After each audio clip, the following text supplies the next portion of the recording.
ini yang kita katakan tadi di depan istana, yang luasnya kurang lebih 50 hektar.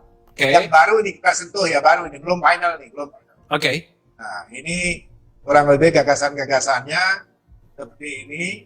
Jadi masyarakat bebas bisa mengunjungi setiap saat, Oke. ya, sambil melihat istana itu seperti apa. Tapi belum masuk ke istana. Oke. Nah, itu. Di situ ada telaga-telaga, Ya. karena konturnya sedemikian rupa. Jadi kita buat seperti itu. Nah, ini tanaman-tanaman keras berbunga, kita memiliki variasinya banyak sekali. Nah, dari spatudea, ada namanya tabebuya, ada dadap-dadap berbunga, banyak sekali yang dicocok di sana. Karena mataharinya banyak, terus airnya juga ada. Nah, ini kurang lebih sehingga, nah inilah bentuk dari istana. Ya, jadi di depan ini kita sebut istana, yang tiang-tiang itu, yang kolom-kolom itu. Nah, ini dari samping, di mana nanti tamu masuk dari sini, tamu publik masuk dari sini, yang bukan undangan negara itu masuk dari sini. Oke. Nah, ini kontur tanahnya sedemikian rupa. Jadi ada harus di semacam flyover begitu di atas bukit.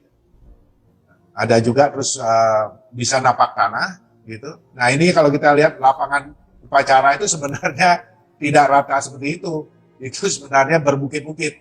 Ya, kita cut and fill lah di situ. Oke. Gitu. Nah, ini cuman luasannya juga terbatas, cuma 1,5 hektar kalau nggak salah ya. Nah, istana ini akan bisa menampung 5.000 orang masyarakat yang menyaksikan upacara misalnya. Ini di dalamnya kurang lebih. Ini baru gagasan awal yang masih akan dikembangkan nanti dalam DID-nya. Nah, ini Garuda itu 4 lantai sebenarnya. Itu dia duduk di atas bukit yang tingginya 88 meter di permukaan laut. Dari permukaan laut. Jadi kurang lebih situasinya. Nah, ini ada bilah-bilah ini di bagian sayap itu angin itu akan berjalan di mana udara akan bisa mengalir. Nah, ini kurang lebih ini bagian sayap ini ya. Bagian sayap. Ini ruang kantor presiden, ruang kerja presiden. Nah, ini awal sekali ini awal sekali yang tentu akan berkembangkan lagi. Nah, ini pavilion presiden. Ini ada masjid kecil dengan staf-staf presiden tuh bisa di sana. Nah, ini tempat tidurnya kurang lebih. Ini tempat ngopi-ngopi.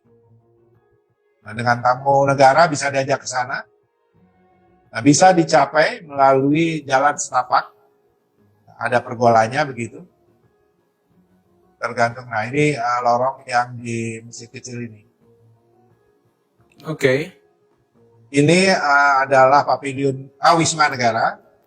Wisma Negara ini saya buat sejajar dengan Wisma Negara supaya tamu itu tidak merasa direndahkan. Ya. Tidak merasa direndahkan, ditaruh di tempat yang nggak bagus misalnya. Tidak, ini kualitas view-nya bagus sekali. Kita mempunyai Presiden Suite itu ada 2 di sana, di Wisma itu. Ini museum atau gedung edukasi, museum galeri ada di sini. Oke. Nah, ini harapan kita bisa dibuka mungkin seminggu 5 kali atau berapa. Dan dia mempunyai jalan dari samping yang tidak harus melewati depan. Nah, ini ruang di dalam, di lobinya. Nah, ini yang saya lupa dari namanya stafsus. Ruang stafsusnya nggak pernah hafal saya. Ini kalau nggak salah itu jumlah karyawannya tidak sebesar dari Setres. Total karyawan yang ada di komplek istana ini kurang lebih 1.400 orang. Oke. 1.400 orang. Kantor-kantornya akan digarap modern, sesuai dengan perkembangan sekarang. COVID ini juga memberikan pelajaran buat kita, seperti apa kantor-kantor ini sekarang ini. Agak berbeda tentunya dari kantor-kantor yang terdahulu waktu zaman normal. Gitu. Oke. Dan kita juga harus ingat, di sana itu banyak hujan, tapi mati angin. Anginnya kecil sekali. Karena kalau nggak salah itu cuma 7 knot itu, artinya kurang lebih 14 km per jam itu. Jadi Ini Mesmos Pampres ini. Nah, boleh dikatakan anginnya kecil. Gempa di sini juga tidak begitu besar. Nah, gempa cuma 4, sekian skala Richter, itu pun posisinya agak jauh dari dari IKN ini. Nah, ini ruang utility, bangunan pendukung untuk pemadam kebakaran dan tempat parkir bisa memuat 600 kendaraan. Nah, ini yang tampak dari atas ini, inilah luasan yang sekarang menjadi 55 hektar, nanti ditambah ke depan 50 hektar lagi. Nah, ini ke depannya nanti itu nambah 50 hektar lagi. Nah, itu sedang kita garap, Bang. Mudah-mudahan ini cepat bisa kita rampungkan.